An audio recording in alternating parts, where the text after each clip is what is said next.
suppose a test charge Q naught, suppose a test charge Q naught is moved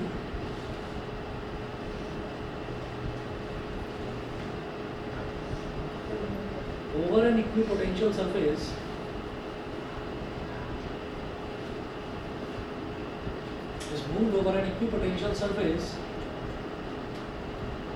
from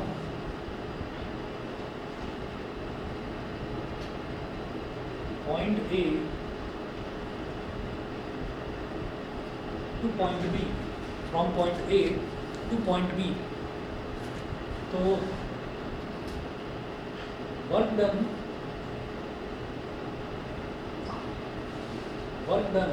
यानी कि WAB, work done WAB is equal to charge into potential difference,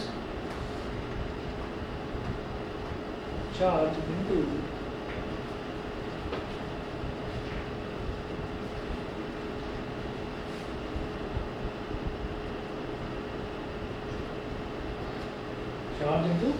potential difference.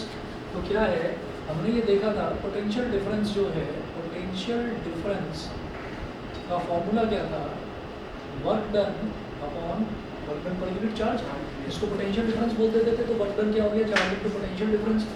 मैं कहाँ से कहाँ तक move करा रहा हूँ इसको, मैं ए से बी तक मूव करा रहा हूँ। तो WAB और चार्ज मैंने माना Q not multiplied by potential difference लिखे बेटा VB माइनस VA। हम A से B तक जा रहे हैं। अब A से B तक जा रहे हैं तो ये मतलब it is just like that कि मान लो कोई मेरे पास एक मीटर स्केल है और मीटर स्केल पर यहाँ पर लिख रहा है 1 2 3 4 5, 1 2 3 4 5 ऐसे कुछ लिखा हुआ है। तो हमने क्या करा कि हम यहाँ पर थे, पॉइंट नंबर 2 पर थे और हम पॉइंट नंबर 2 से पॉइंट नंबर 5 तक पहुँच गए। तो हम चले कितना, हमारा जो डिफरेंस है वो कितना होगा, 5 माइनस 2 तो करेंगे। तो मैं पॉइंट ए पर था, पॉइंट ए से बी पर गया। तो अगर मैं अपना ए से बी के बीच का पोटेंशियल डिफरेंस निकालूंगा तो VB माइनस VA तो निकलेगा, है ना, VB माइनस VA। अच्छा लिखिएगा WAB is equal to Q not into 0, Q not into 0। Reason में लिखना because it is an equipotential, because it is an equipotential surface। equipotential surface है तो VA और VB इक्वल होगा, हर पॉइंट पर potential equal होगा। और जब VA VB दोनों इक्वल हैं तो सेम वैल्यू में से सेम वैल्यू को सब्ट्रैक्ट करो, क्या हो गया 0, 0 into L into 0। तो work done in moving a charge over an equipotential surface is 0। सही है। चलिए जी, तो अगली प्रॉपर्टी नोट करें। इसकी प्रॉपर्टी नंबर 2 है electric field.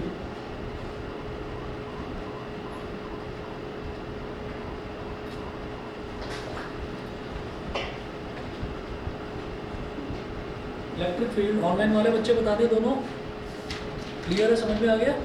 Avantika, Vedant? Yes sir. चलिए ठीक है। इसके बाद देखिएगा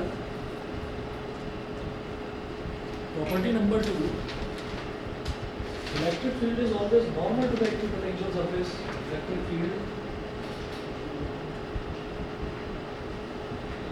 field is always normal, electric field is always normal to the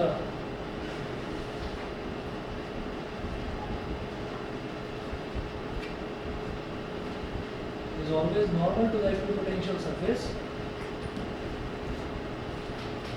at every point, at every point।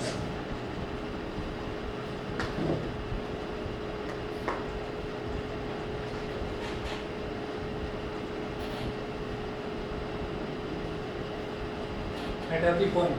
इसका जैसे यहाँ तो मैथमेटिकली प्रूव करके देखा था, ठीक है। इस प्रॉपर्टी का प्रूफ कैसे होगा वो देखिएगा।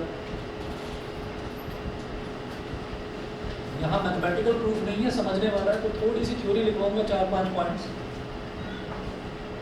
वो समझकर याद करने होंगे आपको।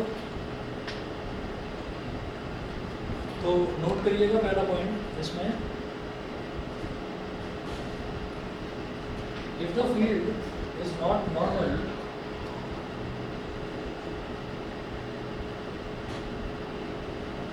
if the field का मतलब क्या है, electric field, if the field is vector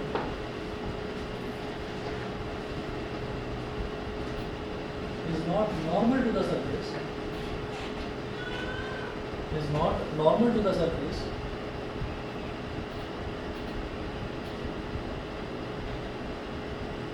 it will have it will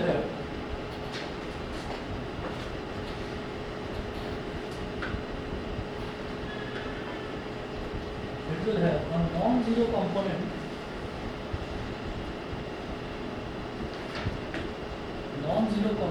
along the surface. It will have a non-zero component along the surface. Full stop. Next point लिखें.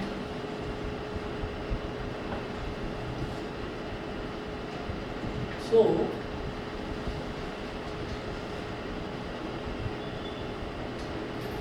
to move a test charge over such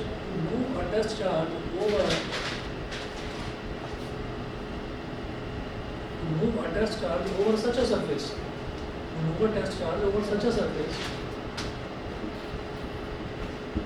a bug will have to be done.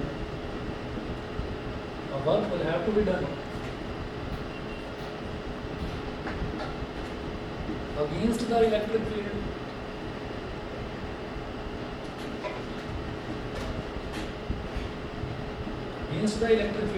Full stop.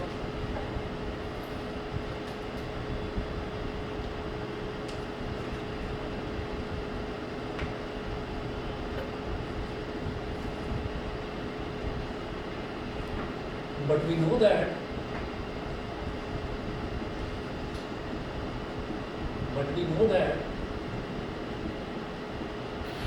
on an equipotential surface,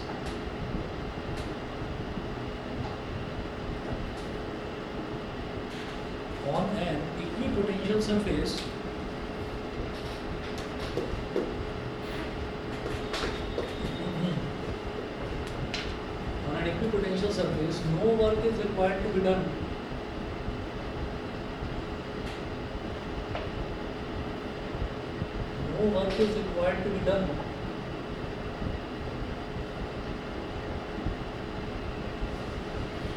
To move a test charge over the surface.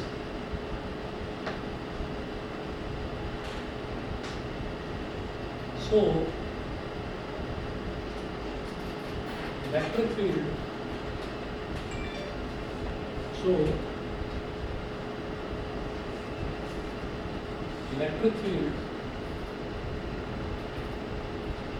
must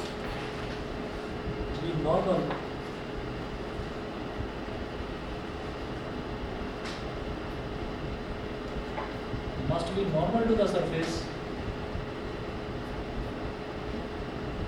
at every point.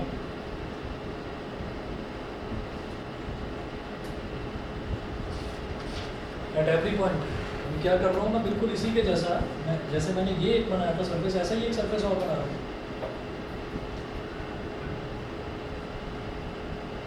Surface हो गया, और इस surface पर हमने ये बोला कि एक पॉइंट है A और एक पॉइंट है B. जैसे यहाँ पर देखा था, एक A और एक B. A से B तक किसी टेस्ट चार्ज को मुझे मूव करना, और मैंने सोचा ये जो A है, इस A पर जो हमारा इलेक्ट्रिक फील्ड है वो नॉर्मल ही होगा. ठीक है. अब जो मैंने लिखवाया ये कुछ समझ में आया क्या? नहीं है, बताओ. देखिए जी, हम क्या करते हैं कि जब भी कभी कंपोनेंट्स डिवाइड करने की बात आती है ना, कोई चीज़ जिसकी कहानी मैं बता रहा था, ठीक, ये मिटा रहा हूँ इधर से.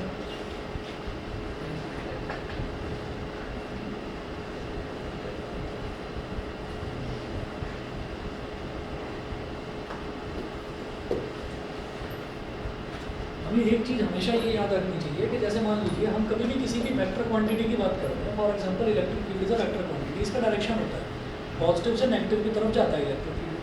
तो आप ये देखिएगा कि अगर मान लीजिए एक तो मेरे को ये हॉरिजॉन्टल लाइन दे रखी है और इसके साथ में कोई एक वेक्टर है, इलेक्ट्रिक फील्ड ही मान लो, इलेक्ट्रिक फील्ड है ई वेक्टर, तो इसके साथ में मान लीजिए थीटा एंगल बनाता है, ठीक है, थीटा एंगल बनाता है। तो ये जो इलेक्ट्रिक फील्ड है, ये इलेक्ट्रिक फील्ड इसके साथ जो एंगल बना रहा है वो थीटा बना रहा है, तो ये जो जिसके साथ वो एंगल बनाता है ये वाला कंपोनेंट कहलाता है ई कॉस थीटा, ये वाला कंपोनेंट कहलाता है ई कॉस थीटा। और ये तो कॉस थीटा हो गया, इस कॉस थीटा वाले कंपोनेंट पर जो परपेंडिकुलर होता है, मतलब ये 90 डिग्री जो परपेंडिकुलर होता है ये कहलाता है ई साइन थीटा, याद रहेगा, ठीक। हॉरिजॉन्टल कंपोनेंट हमेशा हॉरिजॉन्टल जैसा दिखाई दे ये ज़रूरी नहीं है, कई बार ऐसा भी होता है कि आपको ई वेक्टर ऐसे दे रखा है, आप कहोगे हॉरिजॉन्टल, अच्छा जो प्लेन पर आपको ऐसे हॉरिजॉन्टल लाइन दिखाई दे वही है हॉरिजॉन्टल, ऐसा नहीं होता। अगर ये ई वेक्टर दे रखा है और यहाँ पर एक लाइन दे रखी है और ये एंगल थीटा दे रखा है, तो ई वेक्टर इसके साथ बना रहा है ना थीटा, तो ये वाला होगा फिर ई कॉस थीटा, ठीक है। दिखने में भले ही ये वर्टिकल दिखाई दे, लेकिन ये ई वेक्टर इसके साथ बना रहा है ना थीटा, तो ये वाला ई कॉस थीटा होगा, और ई कॉस थीटा पर जो परपेंडिकुलर होगा that will be your E sine theta. ये तो समझ में आ गया। अब मैं ये कहता हूँ कि एक सरफेस है, मान लीजिए ये प्लेन एक शीट है, इक्विपोटेंशियल सरफेस है, ठीक है, यहाँ पर बोल दिया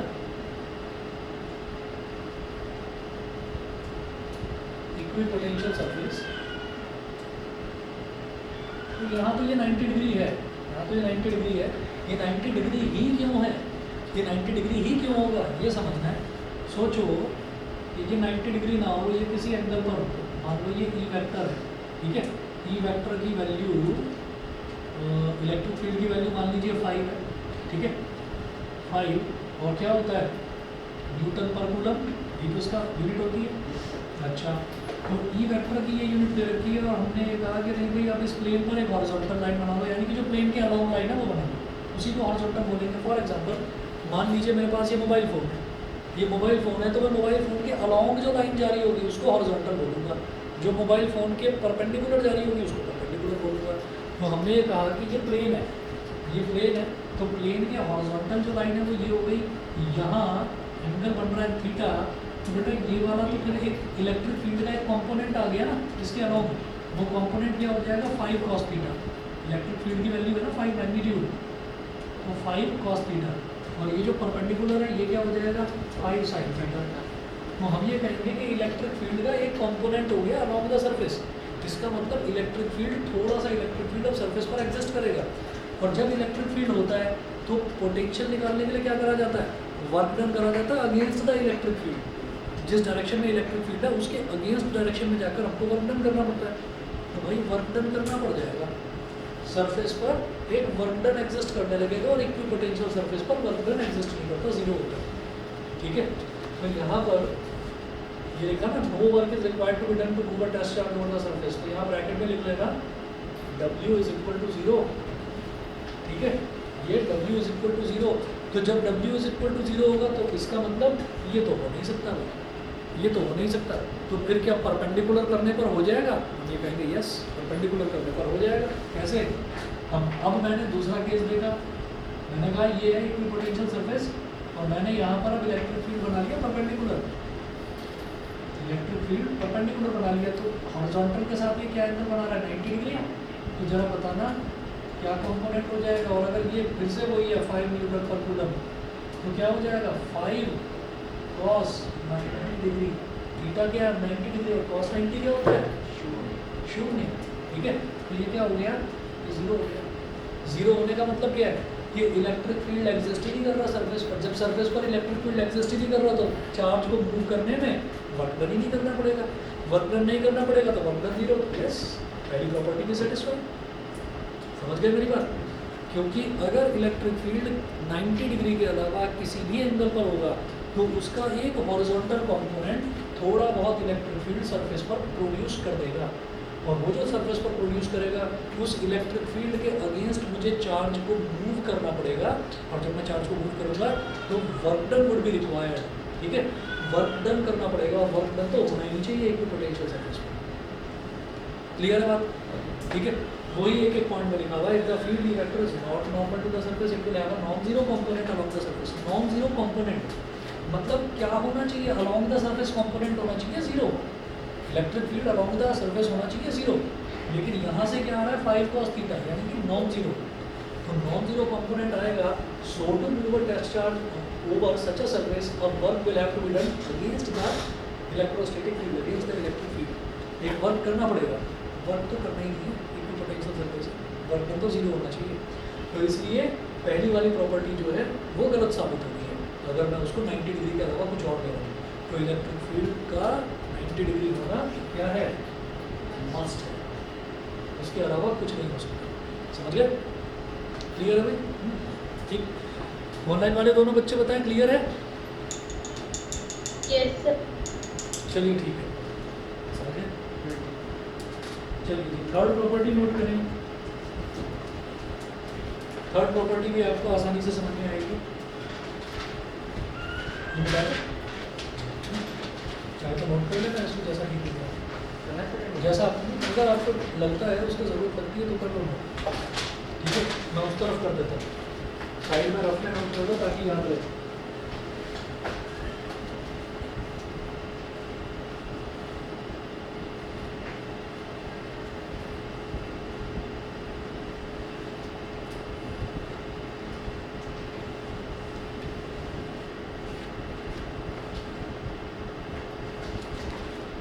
चलिए थर्ड प्रॉपर्टी में लिखा हूँ, equipotential surfaces are closer together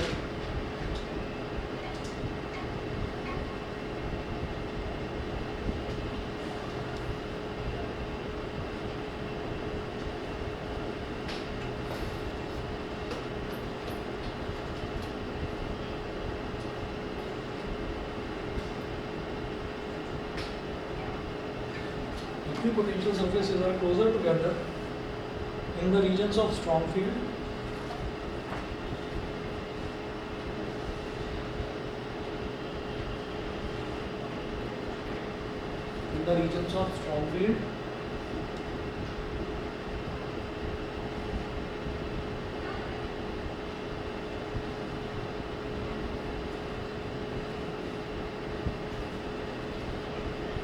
and farther apart in the regions of weak field.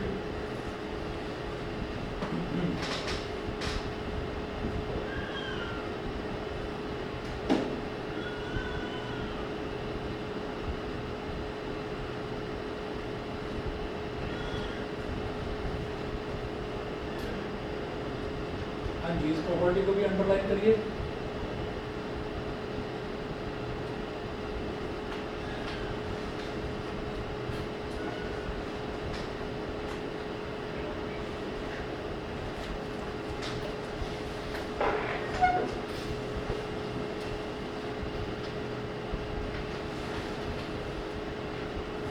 We know that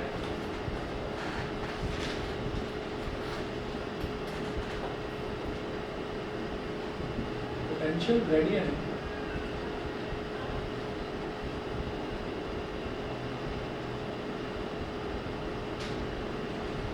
is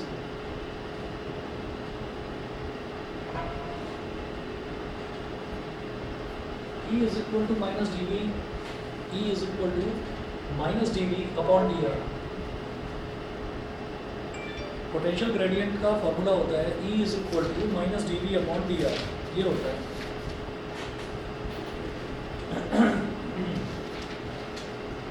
और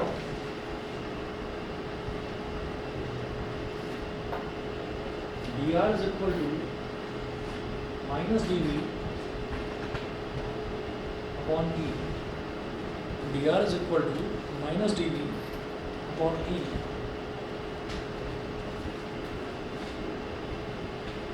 Since dV is constant, dV is constant over an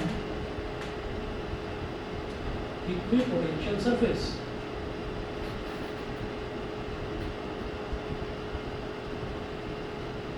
DV क्या है? छोटा सा वोल्टेज, छोटा सा वोल्टेज जो है वो डीवी हो गया। इक्विपोटेंशियल सरफेस पर डीवी क्या रहता है? कांस्टेंट। इक्विपोटेंशियल का मतलब ही क्या है? Equal potential. उस सरफेस पर हमारा पोटेंशियल क्या रहेगा? कांस्टेंट रहेगा, इक्वल रहेगा। ठीक है, तो मैं ये इक्वालिटी साइन हटाता हूँ। देखिए याद करिएगा, एक रूल था, हम बार बार बताते हैं कि एफ जो है वो डायरेक्टली प्रोपोर्शनल टू एक्सेलरेशन होता है, ऐसा न्यूटन के सेकंड लॉ में करा था। तो हम इस प्रोपोर्शनैलिटी साइन को हटाकर इक्वालिटी साइन लगाते थे, और जब भी प्रोपोर्शनैलिटी साइन हटाकर इक्वालिटी साइन लगाते हैं तो एक कांस्टेंट आ जाता है, इंट्रोड्यूस कर देते हैं। अगर उल्टा करना हो, कांस्टेंट हटाना हो तो इक्वालिटी साइन हट जाएगा, प्रोपोर्शनैलिटी साइन आ जाएगा। कभी डीवी कांस्टेंट है, डीवी कांस्टेंट है, तो इस इक्वालिटी साइन को हटा दो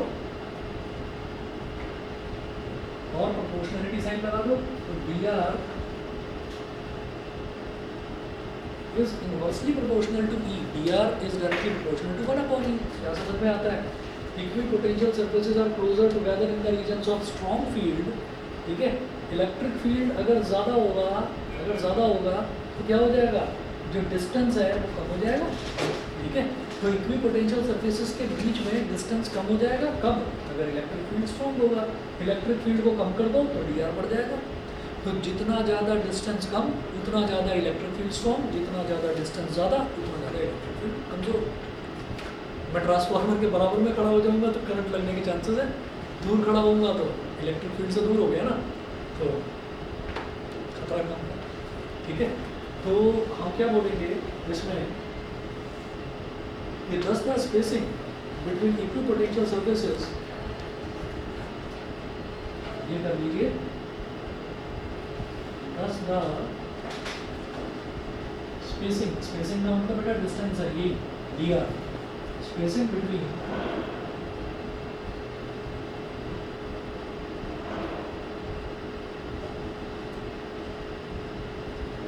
thus the spacing between equipotential surfaces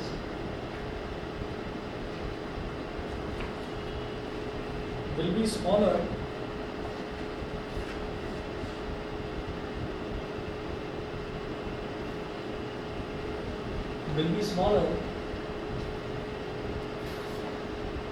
in regions of strong fields and vice versa.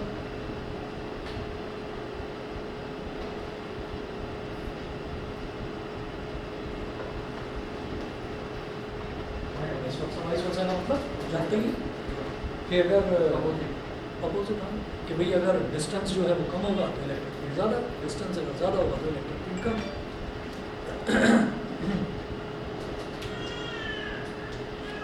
एक और देखिए, चौथी प्रॉपर्टी, ये बिल्कुल इलेक्ट्रिक फील्ड जैसी ही है, इसमें कोई अंतर ही नहीं है, तो इसलिए इसका कोई लंबा चौड़ा एक्सप्लेनेशन भी नहीं होगा।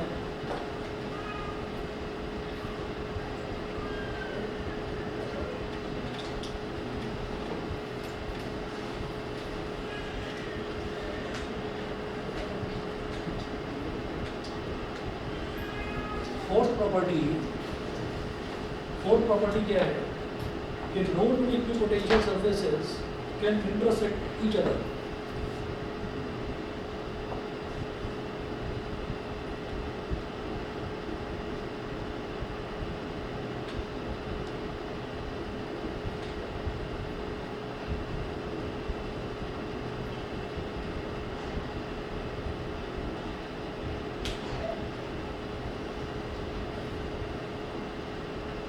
No two equipotential surfaces can intersect each other. ठीक है, याद करिएगा क्या करा था, no two electric lines of force can intersect each other. क्यों? क्योंकि at the point of intersection there will be two directions of electric field, जो कि पॉसिबल नहीं होता। ठीक है, वही रीजन एक लाइन का लिख देना है यहाँ पर। If they intersect,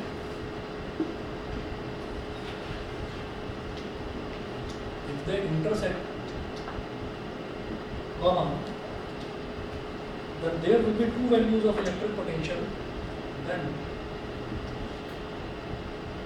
there will be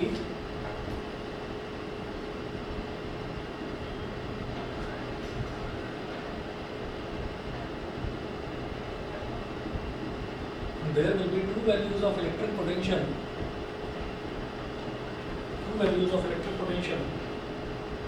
at the point of intersection, which is impossible. At the point of intersection,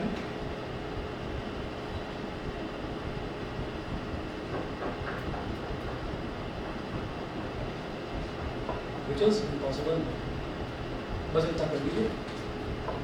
तो दोबारा बता रहा हूँ आप लोगों को कि काम को आसान बनाने का तरीका क्या है। आज क्या करा है, इक्विपोटेंशियल सरफेस की नन्ही सी डेफिनेशन, 4 प्रॉपर्टीज, चारों को आज ही लर्न कर लेना, ठीक है।